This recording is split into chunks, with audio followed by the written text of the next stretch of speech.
ও ভাই রফিক, এখানে কদিন কাজ থাকবে জানো কিছু? না গো ভাই, ঠিকাদারের ম্যানেজার বাবুকে তো জিজ্ঞাসা করলাম। তা কি বললো মানিক বাবু? বলল আগে তো যা ওখানে, সরকারি কিছু কাজ মনে হতে। তা তোমাকে বলেনি কিছু? না, জিজ্ঞাসা করার সময় কোথায় পেলুম। জরুরি তলব, সোজা এসে এই গাড়িতে উঠলাম। বাড়িতে মেয়েটার অসুখ, বেশ কয়েকদিন ধরেই জ্বর। ওষুধ খেলে কমে, তারপর আবার আসে।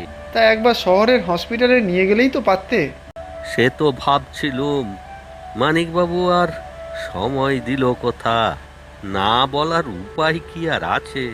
তা ঠিক, দিনমজুরি করে খাই, বাবুদের মুখের উপর না বলার কি আর জো আছে? কাজ না থাকলে খাবো কি বলো? বাপ দাদার জমি ছিল, চাষবাস ছিল, সব গিয়ে এখন কিনা দিন মজুর। সবই কপাল। আমার ঘরেও বুড়ো বাবা মা, দেখার কেউ নেই। তবে কাজ না করলে খাবো কি?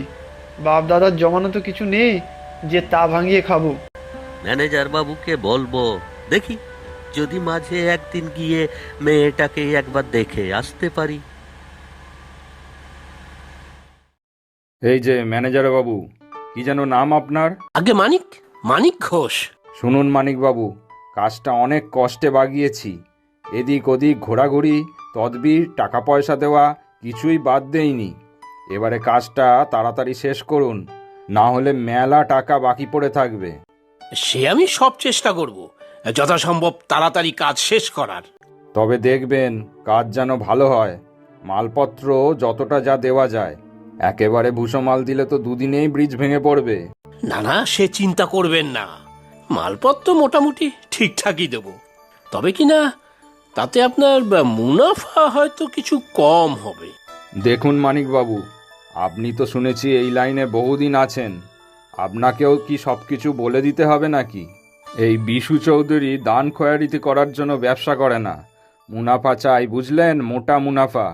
তবে হ্যাঁ, ওই যে বললাম, দুম করে যেন ফেঁসে না যায়। সে চিন্তা করবেন না, আমি তো আছি। সব গা বাঁচিয়ে করব। সাপও মরবে, লাঠিও ভাঙবে না। সে ভালো, নতুন মজুর লাগান, তাড়াতাড়ি কাজ চাই আমার।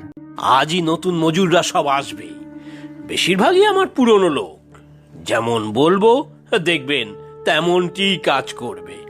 আপনি চিন্তা করবেন না।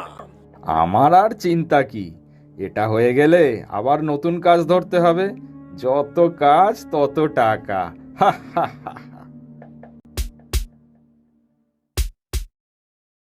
বুঝলে ভাই রফিক, এত জায়গায় কাজ করলাম, কিন্তু এখানে যেন কেমন কেমন লাগছে। আমারও তাই লাগছে। কোনো গন্ডগোল নেই তো? থাকতেও পারে, তবে তাতে আমাদের কি? মজুরের কাজ কোনো মতে একটা দিন কাটাতে পারলেই হয়। মেয়েটার জন্য বুক ফেটে যাচ্ছে। একবার বাড়ি না গেলেই নয়। কি অবস্থা তার, কে জানে। তা যাও না ভাই, ওই মানিকবাবুর কাছে গিয়ে বলো, দু একদিনের ছুটি ঠিক দেবে। ঠিক বলেছ, আজই কথা বলবো। আর কিছু অগ্রিম টাকাও চাইতে হবে।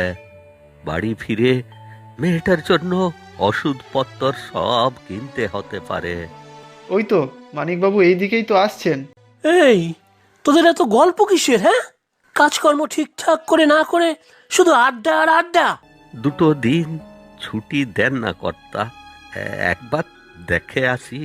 হুম, এখন ছুটি ছাড়া হবে না। কাজের কেমন চাপ দেখছিস না? মালিক নিজে এসে কি বলে গেল শুনলি না? কি ব্যাপার বলতো?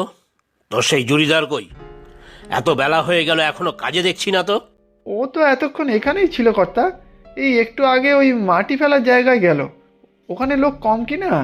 আমাকে ডেকেছেন কর্তা? হ্যাঁ, রফিক কোথায়? ওকেও তো ডাকলাম। রফিকের মেয়ের খুব শরীর খারাপ, তাই ও বাড়ি গেছে, কালকেই চলে আসবে। এসেছো? কর্তাবাবু জানতে পেরে গেছে যে তুমি এখানে নেই। আমি অনেক চেষ্টা করেছিলাম লুকাতে, কিন্তু ম্যানেজারবাবু ঠিক ধরে ফেলেছেন। বাধ্য হয়েই আমাকে সব বলে দিতে হয়েছে। এই, ধলু, বাইরে বেরো। ওই রফিকটাও এসেছে, খবর পেয়েছি। বেরো, বাইরে বেরো।